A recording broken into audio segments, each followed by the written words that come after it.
우리의 인생이 긴 항해와 없다는 것을 인정할 때가 오며 파도가 치고 안개가 끼고 방향을 잃을 때 모두에게 그런 순간이 반드시 옵니다.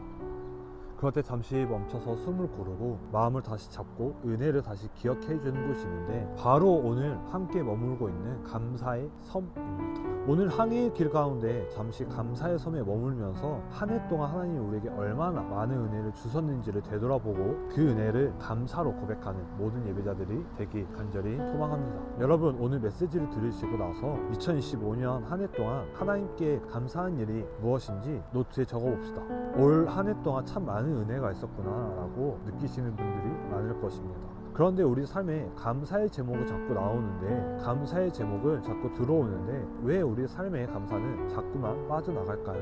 시험 성적이 잘 나오고 재미있는 일을 하고 맛있는 것을 먹고 갖고 싶은 물건을 또한 가지고 친구들과 재미있는 시간을 보내는 등 감사한 순간 계속 찾아오는데 감사라는 마음은 자꾸 새어나게 됩니다. 감사는 분명히 부어지는 중인데 우리 안에서 머무르지 못하는 이유는 무엇일까요? 첫 번째로 불평 때문입니다. 짜증나는 것에 주목하다 보면 기쁨이 사라지고 감사와 감격은 사라져 버립니다.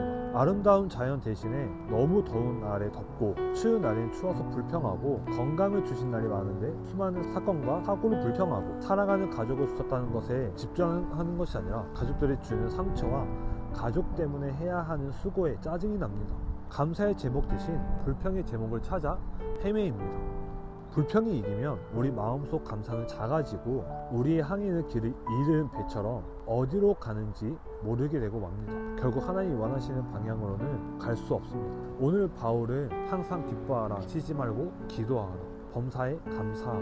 우리에게 상황이 좋을 때만 감사하라고 하지 않고 항상 쉬지 말고 모든 일에 그렇게 하라고 합니다. 그게 바로 하나님의 뜻입니다. 감사는 자연스럽게 되지 않고 선택하고 훈련해야 하는 삶의 태도입니다. 고된 상황 속에서 감사를 고백할 때 기쁨과 평강이 자라납니다. 그리스도인들은 심각하고 슬퍼하는 사람이 아닙니다. 그냥 사는 삶인데도 너무 기쁘고 감격하고 힘든 순간의 기도로 이겨낼 수 있고 하나님이 주신 모든 것에 감사하는 그런 삶을 살아가는 사람들입니다. 감사를 한다는 것은 받았다는 것을 안다는 뜻입니다.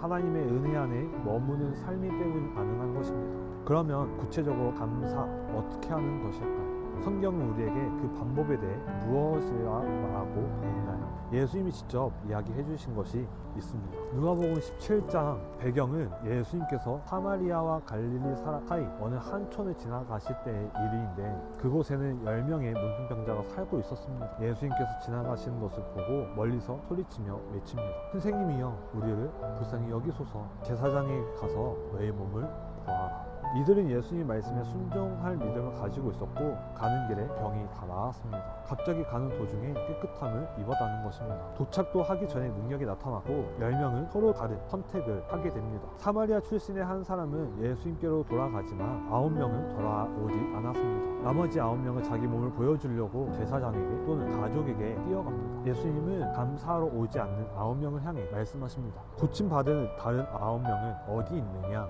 어쩌면 예수님은 섭섭해 하시는 것 같아요. 감사하는 사람은 감사를 표현하는 것이라는 것을 기억하시길 바랍니다. 감사는 그저 스쳐 지나가는 마음으로 감사를 생각하는 것이 아니라 드러나야 합니다. 감사는 예수님께 돌아와 감사를 표현하는 데 있습니다. 감사를 표현하지 않아 예수님의 마음에 와닿지 않았던 것입니다. 맞습니다. 예수님은 감사를 기뻐하시고 감사하기를 기다리고 계십니다. 성경의 기자들은 우리에게 감사하라고 말하고 있어요. 구체적으로 감사하라는 것입니다. 사랑하는 여러분, 우리 주님은 목마른 자들을 만족하게, 배고픈 자들에게 좋은 것을 채워주시는 분이심을 기억하시길 바랍니다.